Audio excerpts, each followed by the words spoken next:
प्रिय शिक्षार्थियों, एनेवर्स की स्टूडियो में आपका स्वागत है। मैं doctor Snehlata Dornala associate professor हूँ मेडिकल कॉलेज में। आज मैं आपको 5वीं लेसन पोषण के बारे में बताने जा रही हूँ। पहले आपने जन स्वास्थ्य पाठ्यक्रम में पहला लेसन जो शरीर रचना एवं क्रिया के बारे में जानने हैं, जिसमें सारी शरीर की भिन्न भिन्न क्रियाओं के बारे में आपने पूरी तरह से जानकारी ली है। उसके बाद शरीर को किस तरह से रोगों से रक्षा करने के लिए प्रतिरक्षा प्रणाली के बारे में आपने दूसरा चैप्टर में जाना है। और स्वास्थ्य और हाइजीन के बारे में भी आपने तीसरी चैप्टर में जाना है कि स्वच्छता किस तरह से होनी चाहिए ताकि रोग नहीं होना चाहिए। और फोर्थ चैप्टर में अगर कोई कीटाणु के द्वारा अगर रोग हो जाए, जैसे कि ज्वर, खांस, श्वास, इस तरह से कोई रोग हो, तो उसको डॉक्टर से संपर्क करने से पहले ही हम कैसे घरेलू के उपचार कर सकते हैं, उसके बारे में भी अपने फोर्थ लेसन में जाना है। अभी आइए आज हम फिफ्थ लेसन जो पोषण के बारे में हम विस्तार रूप में जानेंगे। अधिक से अधिकतर जितने भी जो बीमारी होते हैं वो हम लिए जाने वाले आहार या भोजन से ही भोजन एक कारण होती है। कई लोगों को ये पता नहीं चलता है कि किस तरह के आहार हमें लेना चाहिए, कितनी मात्रा में लेना चाहिए और किस समय में लेना चाहिए। क्या जो हम आहार ले रहे हैं वो भरपूर है कि नहीं है।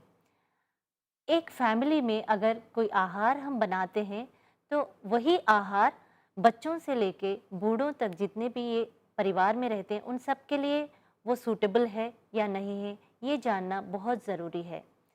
तो आइए आज हम पोषण के बारे में जानेंगे। ये कम्युनिटी हेल्थ वर्कर, स्वास्थ्य कार्यकर्ता के होने के नाते आप लोगों को इस पोषण के बारे में जानना बहुत ज़रूरी है। आहार ही शरीर की स्वास्थ्यता पे निर्भर होती है। ऐसे खाद्य पदार्थ जो कार्बोहाइड्रेट्स, प्रोटीन, शर्करा, वसा, जल आदि से बने हो और जीव जगत द्वारा ग्रहण किए जा सके, उसी को हम आहार या भोजन कहते हैं। ऐसे आहार अगर हम हर दिन लेने से शरीर की वर्ण, मन की प्रसन्नता, जीवन, प्रतिभा, सुख संतोष, शरीर की पुष्टि, बल, मेदा आदि सभी इसी भोजन से ही प्रतिष्ठित होते हैं। आहार के कार्य, मुख्यतः ये आहार 3 क्रियाएं करते हैं, जैसे कि एक शारीरिक कार्य जिसको हम फिजियोलॉजिकल फंक्शन भी कहते हैं। क्या ये आहार जो है फिजियोलॉजिकली कैसे फंक्शन करता है, जैसे कि यह ऊर्जा को प्रदान करता है और शरीर की कोशिकाओं को, नए नए कोशिकाओं को बनाया जाता है और इसी आहार से रोगों से लड़ने की शक्ति मिलती है और यही आहार से हमें सारे जितने भी क्रियाएं हैं उनको नियंत्रित करता है। तो ये सारे फंक्शंस फिजियोलॉजिकल फंक्शंस में आते हैं। इसके अलावा मानसिक कार्य भी करता है, जैसे कि मानसिक कार्य में कोई ऐसा आहार हम लें जिसमें हमारा मन खुश हो जाए, तो उस आहार से हमारा मन प्रसन्नता होने के कारण जितने भी शरीर में जो हार्मोन्स होंगे प्रॉपरली वो सीक्रेट होते हैं और अपना कार्य सही कर देते हैं। जो मनपसंद नहीं रहने वाले आहार अगर हम लेते तो छोटे बच्चों में हम अधिकतर देखने को मिलता है कि तुरंत ही वो उल्टी कर देते हैं या वो अदर साइड इफ़ेक्ट्स हो जाते हैं। तो मानसिक कार्य को कंट्रोल करना भी आहार का ही एक कर्तव्य है। इसके अलावा एक सामाजिक कार्य के रूप में भी आहार का मुख्य कार्य है, जैसे कि परिवार में अकेले बैठकर खाना या परिवार के साथ सभी मिलकर खाना से भी हमारा मानसिक संतुष्टि मिल जाती है। इसके अलावा हमारे देश में कई तरह के फंक्शन, जैसे बच्चों के जन्मदिन हो या कोई और किसी की शादी हो, इस तरह से हो, तो जितने लोग हम जानते हैं उन सभी को हम अपने घर बुलाकर साथ में आहार खिलाते हैं या खाते हैं, तो उससे सामाजिक कार्य भी सिद्ध हो जाती है। तो इस तरह से आहार के 3 कार्य हैं। पहला शारीरिक कार्य, दूसरा मानसिक कार्य और तीसरा सामाजिक कार्य। भोजन के पोषक तत्व, जो आहार हम लेते हैं उसमें कई तरह के पोषक तत्व होते हैं, जैसे कि कार्बोहाइड्रेट्स, प्रोटीन, वसा, जल, खनिज पदार्थ, विटामिन्स और रेशा जिसे हम फाइबर कहते हैं। तो आहार निश्चित मात्रा में उपस्थित खाद्य पदार्थों का समूह है जिसमें यह सारे पोषक तत्व रहना बहुत आवश्यक है। हमारे भोजन में अनेक प्रकार के रासायनिक तत्व होते हैं, इसी को हम पोषक तत्व कहलाते हैं। कार्बोहाइड्रेट्स पहला पोषक तत्व जो ऊर्जा का स्रोत है, ये अनाज जैसे कि गेहूँ से मिलती है या चावल से भी आता है।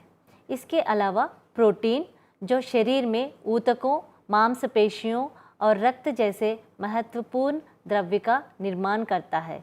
ये हर तरह के दाल और फलियों में मिलता है। इसके अलावा वसा जिसे हम स्नेह तत्व कहते हैं, वे ऊर्जा का स्रोत है तथा वसा में घुलनशील विटामिनों की पूर्ति करना, ये दूध, मक्खन, घी आदि से हमें मिलता है। इसके अलावा रेशा जिसे हम फाइबर कहते हैं, ये मल को निष्कासन में सहायक होती है। तो कई तरह के हरी सब्जियां, फल और आदि में यह रेशा मिलती है। इसके अलावा खनिज पदार्थें जो शारीरिक अंग का सुचारू रूप से संचालन करते हैं, और इसके अलावा विटामिन्स जो शरीर के कार्य को सुचारू रूप से चलाना और पोषक पदार्थों के उपयोग में सहायता देते हैं। ये कई तरह के फल और सब्जियों में हमें मिलता है। इसके अलावा आहार में जल की मात्रा भी मिलती है, जैसे शरीर के ऊतकों और कोशिकाओं में पोषक तत्वों को ले जाने में सहायक करता है। हमारे शरीर में 70% जल की मात्रा होता है, तो आहार में जल होना भी बहुत ज़रूरी है। जो कार्बोहाइड्रेट्स मैंने कहा है, वो ऊर्जा प्रदान करने के अलावा वो अन्य महत्वपूर्ण कार्यों का निष्पादित करते हैं, और वे आपके भोजन के भार को बढ़ाता है और भोजन को स्वादिष्ट बनाने में सहायक करता है। जैसे इसमें मीठा होता है, जैसे कि चीनी, शहद, गुड़, ये सारे कार्बोहाइड्रेट्स ही हैं जिसके मेटाबॉलिज्म होने के कारण एनर्जी रिलीज़ होती है, उसको हम ऊर्जा कहते हैं। यह सारे बाजरा, ज्वार, आलू, शकरकंद, अरबी, इन सभी में होता है। आपने देखा होगा कि उपवास जो हम करते हैं तो उसमें अनाज नहीं खाते हैं, तो वह अनाज जो कार्बोहाइड्रेट ऊर्जा को जो प्रदान करते हैं, उस समय में हम आलू या शकरकंद को लेते हैं, जो ऊर्जा हमें उस दिन का जो ऊर्जा आलू या शकरकंद के रूप में हमें मिलता है।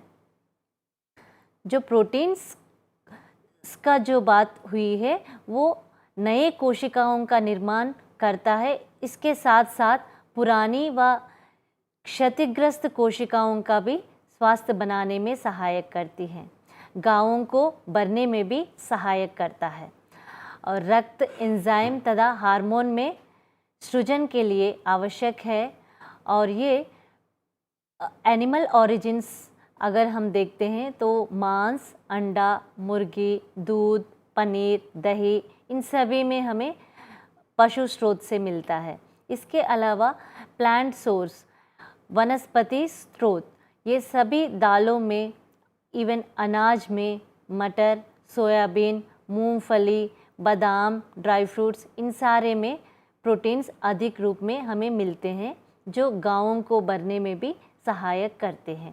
इसके अलावा वसा, जो फैट्स हम कहते हैं, ये मुख्यतः ऊर्जा को प्रदान करते हैं, और ये फैट सॉल्युबल विटामिन्स जो वसा विलय विटामिनों जिसे हम कहते हैं vitamin A, D, E and के, इन विटामिन्स के उपयोग में सहायक करता है और अपने शरीर को गर्म रखने के लिए सहायक होता है। तो ठंडे मौसम में अधिक से अधिक वसा लेना चाहिए ताकि हमारा शरीर को गर्म रखने की सहायता करे। एंड भोजन को स्वादिष्ट बनाने के लिए भी ये उपयोग है। इसके अलावा वसा संवेदनशील अंगों यथा हृदय, लीवर को सुरक्षा प्रदान करता है। और अगर हम देखते हैं तो 1 ग्राम की जो कार्बोहाइड्रेट है वो 4 किलो कैलोरीज को रिलीज़ करेगा और 1 ग्राम के प्रोटीन को वो भी 4 किलो कैलोरीज को रिलीज़ करते हैं। लेकिन ये जो वसा 1 ग्राम की वसा में 7 किलो कैलोरीज तक की एनर्जी या ऊर्जा प्रदान होती है। इसके बाद आहार में जो मुख्य से खनिज लवण होते हैं, खनिज लवणों का जो 2 मुख्य प्रमुख विशेषताएं हैं, जैसे खनिज लवण ऊर्जा उपलब्ध नहीं कराते हैं, परंतु भोजन को पकाते समय खनिज लवण नष्ट नहीं होते हैं। ये खनिज लवण जैसे कि कैल्शियम, लोहा, आयोडीन एक्सेट्रा ये होते हैं। तो ये जो कैल्शियम खनिज लवण आहार में मुख्य भूमिका निभाती हैं, जैसे ये दूध, पनीर, दही, इन सभी में कैल्शियम अधिकतर मिलता है और यह हड्डियों को वृद्धि और विकास में उपयोग होता है और दांतों को मजबूत करती हैं। इसके अलावा मांसपेशियों को संकुचित करने में उपयोगी है और ये रक्त को क्लॉट होने के लिए हेल्प करता है, सहायक करती है। कैल्शियम के अलावा दूसरा खनिज लवण है जो लोहा। लोहा को हम आयरन भी कहते हैं और आयरन रिच फूड्स जैसे कि हरी पत्तियाँ, पालक और सहजन आप जानते होंगे, सहजन के पत्तियों में भी पालक से अधिक मात्रा में लोहा मिलती है और ये मुख्यतः रक्त कोशिकाओं को प्रोड्यूस करती हैं, आरबीसी सेल्स को प्रोड्यूस करती हैं। और लोहा के अलावा आयोडीन एक मुख्य खनिज है जो थायराइड के जो फंक्शन है, थायराइड ग्लैंड के जो फंक्शंस को मेंटेन करता है। तो ये हमें आयोडाइज्ड साल्ट के रूप में या समुद्र जीवों में जैसे सी फूड्स हम कहते हैं, उनमें भी आयोडीन की मात्रा भरपूर में मिलती है। कार्बोहाइड्रेट्स, प्रोटीन्स, वसा, खनिज लवणों के बाद हम विटामिन के तत्व भी आहार में मिलना चाहिए। अब विटामिन्स 2 प्रकार के हैं, एक पानी में घुलने वाले जैसे जिसको हम कहते हैं वाटर सॉल्युबल विटामिन्स, और कुछ होते हैं वसा में घुलनशील होने वाले जिसको हम कहते हैं फैट सॉल्युबल विटामिन्स। तो फैट सॉल्युबल विटामिन्स ये 4 हैं, जो vitamin A, vitamin D, vitamin E and vitamin के। और पानी में घुलनशील होने वाले विटामिन्स जैसे कि विटामिन बी कॉम्प्लेक्स जिसे हम बी समूह कहते हैं और विटामिन सी। तो ये विटामिन्स भी अधिकतर जो फैट सॉल्युबल विटामिन्स हमें एनिमल ओरिजिन से अधिकतर हमें मिलते हैं, जैसे कॉड लिवर ऑयल या मक्खन इसमें मिलेगा। और वाटर सॉल्युबल विटामिन्स जैसे बी विटामिन अधिकतर अनाज और पल्सेस में मिल जाते हैं। और विटामिन डी की कमी होने से हड्डियों में मजबूती कम हो जाती हैं और बच्चों में अधिकतर रिकेट्स जैसे डिसीज़ आती हैं। और विटामिन ए की अगर कमी हो तो आंखों में देखने की क्षमता कम हो जाती है। और इसके अलावा विटामिन के की कमी हो तो ब्लड का जो क्लॉट होने की क्षमता कम हो जाती है। इसके अलावा बी कॉम्प्लेक्स अधिकतर नर्वस सिस्टम को, नाड़ी की जो तंत्र है उसको स्ट्रॉन्ग करती हैं। और विटामिन सी जो कमी के कारण बच्चों में अधिकतर स्कर्वी जैसा एक डिसीज़ होती है। और इसके अलावा मसूड़ों से खून निकलना, यह सब विटामिन सी के कमी से होते हैं। आहार में पानी की मात्रा भी होना बहुत ज़रूरी है। यह पानी कितना हमें पीना चाहिए हर रोज़ में और किस तरह के पानी पीना चाहिए। और सुबह उठने के बाद हमें देखने को मिलता है कई तरह के लोग जो 4-4 ग्लास उठते ही पी लेते हैं। वो ये कहते हैं कि जब तक हम पानी नहीं पीते हैं तो कब्ज नहीं हट जाता है। लेकिन इस तरह से 4-4, 5-5 ग्लास सुबह उठ के नहीं पीना चाहिए। पूरे दिन भर में 7 से 8 ग्लास की पानी पीना चाहिए। और यह पानी भोजन के साथ साथ पीना चाहिए या नहीं चाहिए, इस तरह से बहुत डाउट्स होते हैं। और यह पानी अधिकतर भोजन के साथ साथ पीना चाहिए, और भोजन से पहले ना कि भोजन के बाद नहीं पीना चाहिए। यह आपके भोजन को पचाने में सहायक होता है तथा भोजन से प्राप्त होने वाले पोषक तत्वों को शरीर के विभिन्न कोशिकाओं तक पहुंचाने में मदद करती है। पानी अपने शरीर के तापमान को स्थिर बनाए रखने में भी सहायक होता है। पानी आपके शरीर के अपशिष्ट पदार्थों को मूत्र के रूप में शरीर से बाहर निकालने में सहायक होता है। हर व्यक्ति को प्रतिदिन 7 से 8 ग्लास पानी पीना चाहिए। भोजन की समूह। एक प्लेट में आहार हम लेते हैं तो उसमें हमें ये देखना बहुत ज़रूरी है कि क्या ये जो आहार हम ले रहे हैं वो भरपूर भोजन समूह है या नहीं, यानी कि कार्बोहाइड्रेट्स, प्रोटीन्स, वसा, खनिज लवण, विटामिन के तत्व, जल, ये सब के समूह को हम भोजन समूह कहते हैं। और 5 भोजन समूह प्रणाली जिसे हम अनाज एक भोजन समूह के अंतर्गत में है, फल और सब्जियां, दूध, अंडा, मांस, वसा, शर्करा, फाइबर, ये सारे भोजन समूह प्रणाली के अंतर्गत में आते हैं। इसकी कॉम्बिनेशन को ही हम संतुलित आहार कहते हैं, जो बैलेंस्ड डाइट हम कहते हैं। हर व्यक्ति हर समय संतुलित आहार लेना बहुत ज़रूरी है। अगर जिस आहार से अपने शरीर की जो कोशिकाएं बनने लगते हैं या रिपेयर होने लगते हैं, उसी को हम संतुलित आहार कहते हैं। जिस आहार को हम लिए परंतु उससे ना तो हमें ऊर्जा मिलती है, ना कि हमें उससे कोशिकाएं बनते हैं, तो उसे हम आहार नहीं कहना चाहिए। जो जंक फूड अधिकतर लोग लेते हैं, जो आहार रुचि के लिए ठीक है पर वो शरीर में जाकर कोई भी कोशिकाओं को बढ़ावा नहीं देता है या शरीर की क्रियाओं को हेल्प नहीं करता है, तो ऐसे आहार को छोड़ना चाहिए। और हर वक्त आहार संतुलित आहार ही होना आवश्यक होता है। और इस आहार को कितनी मात्रा में लेना चाहिए और क्या क्या फैक्टर्स इस पे निर्भर हैं, जैसे कि आयु को देखते हैं तो बच्चों में जो आहार हम लेते हैं, जो अडल्ट में लेते हैं, जो बूढ़ों में लेते हैं, वो अलग अलग तरह के आहार की समूह होगा। समूह तो वही होगा, लेकिन कितना क्वांटिटी में किसको होना चाहिए वो अलग अलग निर्भर होता है। इसके अलावा जो कोई पर्सन घर में सिर्फ खाली बैठे हैं, कोई काम नहीं कर रहे हैं, तो उनका जो मात्रा और जो बाहर जाकर जो काम करते हैं उनकी भोजन की मात्रा में अंतरित होती है। तो जो कैलोरीज जिनको जितना चाहिए उतना ही लेना चाहिए।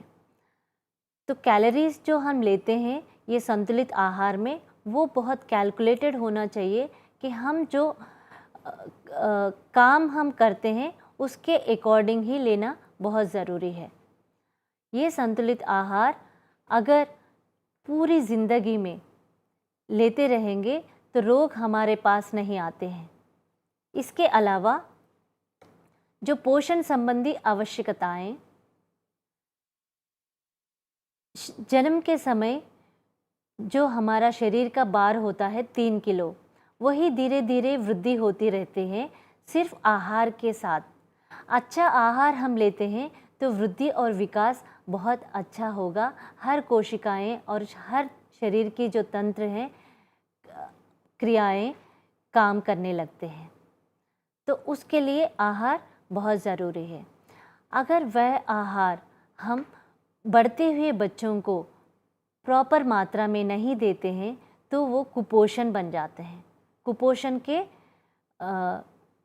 कुपोषण जैसे कि प्रोटीन एनर्जी माल न्यूट्रिशन जो कहते हैं। इसके अंतर्गत में बच्चों में जो होने वाले बीमारियों को हम क्वाशियार्कर या मेरास्मस कहते हैं, या लोह की खनिज कम होने के कारण एनीमिया भी होती है। तो क्वाशियार्कर अधिकतर जो है बच्चों में शरीर में सूजन आती है और उनका फेस चंद्रमा जैसी दिखती है, और सूजन रहने के कारण उनको खाने में मन नहीं लगता है और पूरी प्रोटीन्स की कमी होती है इसमें। मेरास्मस अगर देखेंगे तो वो शरीर पूरा सूख जाता है, हड्डियां और मांसपेशियां भी कम हो जाते हैं। कम माने हड्डियां सूख जाते हैं, मांसपेशियां सूख जाते हैं, और मुंह अगर देखते हैं तो मंकी फेस जैसा होता है। और ये दोनों क्वाशियार्कर और मेरास्मस ये प्रोटीन और वसा, ऊर्जा, कार्बोहाइड्रेट्स इनकी कमी के कारण होता है। एनीमिया जो अधिकतर बच्चों में और बड़ों में भी और लेडीज़ में भी देखने को मिलता है, जो आरबीसी की कमी से होता है। इसका मेन कारण आयरन जैसे खनिज लवण की कमी के कारण होता है। तो संतुलित आहार होने से इन सारे कुपोषण से हम बच सकते हैं। लास्ट में मैं यही कहना चाह रही हूँ कि आहार की विधि विधान कैसी होनी चाहिए, कि आहार मिताहार होना चाहिए, ना तो अधिक ना कम होनी चाहिए, और ये उष्ण होनी चाहिए। उष्ण मतलब सुकोष्ण, जो खाने लायक हो, अधिक ठंडा नहीं होना चाहिए, अधिक गर्म नहीं होना चाहिए, और ताज़ी होनी चाहिए। और पहला किया हुआ भोजन पचना चाहिए, पचने के बाद ही दोबारा लेना चाहिए। आमाशय में भोजन है, अभी पचा नहीं है, तुरंत हम नहीं लेना चाहिए कि टाइम हो गया और हमने ले लिया, इस तरह से नहीं होना चाहिए। पहले किया हुआ भोजन पचना बहुत ज़रूरी है। ना तो अधिक जल्दी लेना चाहिए, ना अधिक देर से लेना चाहिए, और हंसते हुए भोजन नहीं करना चाहिए। आहार द्रव्य में मन लगाकर शांत चित्त के साथ भोजन करना चाहिए। भोजन को हमेशा अच्छी तरह चबाकर खाना चाहिए। भोजन सुखासन में बैठकर करना सबसे अच्छा होता है। भोजन करने के बाद गुरु आहार जैसे मिठाई, तला हुआ व्यंजन, चावल आदि कभी भी नहीं खाना चाहिए। भूख लगने पर भी योग्य मात्रा में ही खाना चाहिए।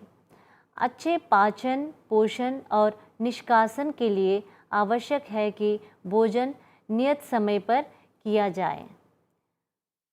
और लास्ट में मैं ये कहना चाह रही हूँ, एक भोजन या आहार के लिए प्रोवर्ब है कि when diet is wrong medicine is of no use, when diet is correct medicine is of no need.